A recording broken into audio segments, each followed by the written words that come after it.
जिस जिसके सौपन में संत रामपाल जी आ रहे हैं तो आ रहे हैं, भगवान है, परमात्मा है। भगत के नहीं आएगा तो क्या राक्षसों के सौपन में आएगा? परमात्मा कहते हैं साकट को तो भारी लागे और संतों नाल खिलौना हो। कहते हैं जो साकट होते हैं, जो साकट जो टाइप के भगत होते हैं, कहते हैं उनके लिए तो परमात्मा बहुत भारी है, महाभारत है। और संतों नाल खिलौना हो, संतों के लिए तो भगवान जो है वो खिलौना है, जब चाहे अपने भगवान को प्रकट कर लो। तो ये तो भाई सत्सेवक भाई बहनों का गुरु जी के प्रति प्यार है, उनका प्रेम है, उनके भाव है, उनकी श्रद्धा है, उनका समर्पण है, उनका अटूट विश्वास है कि अपनी भक्ति के बल पर वो गुरु जी को जब चाहे जहां प्रकट कर रहे हैं।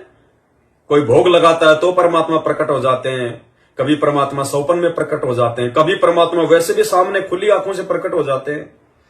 तो ये तो भगत के भक्ति भाव देख के परमात्मा प्रकट होता है। इसमें आपको ये ईर्ष्या नहीं होनी चाहिए, ये जलन नहीं होनी चाहिए आपको कि फलाने भगत के तो बार बार गुरुजी प्रकट हो रहे हैं तो गुरुजी की मौज भाई।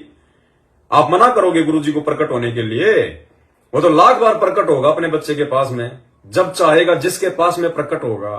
अब तुम्हारे पास में प्रकट नहीं हो रहा, तुम्हारे घर पे प्रकट नहीं हो रहा, तो उनको प्रकट करने की विधि अपनाओ। और विधि केवल साथ संगति से जुड़ के अपनाई जाएगी।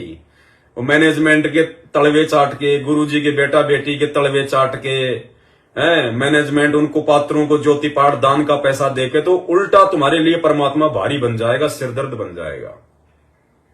ऐसे परमात्मा प्रकट नहीं होता। जब तक ये सारे जुगाड़ नहीं जोड़ दे इतने भारा हो रहा से, पूरा गुरु मिल जाओ, नाम सच्चा मिल जाओ, फिर अपनी मर्यादा ठीक रहनी चाहिए, तो परमात्मा की पाण में कोई देर नहीं लगती। क्योंकि जिन संतों ने पाया, महाराज कहते हैं कि साकट को तो भारी लागे संतान नाल खिलौना, वो जो परमात्मा के नाम पर नहीं लग रहे उनके लिए तो भारा बात से, और जो राम नाम पर लगे उनको तो यानी खिलौना से। जब चाहो परमात्मा ने प्रकट कर लो, जब चाहो उसने काम ले लो, जो चाहो सो आपके लिए बालक की तरह खड़ा रहेगा।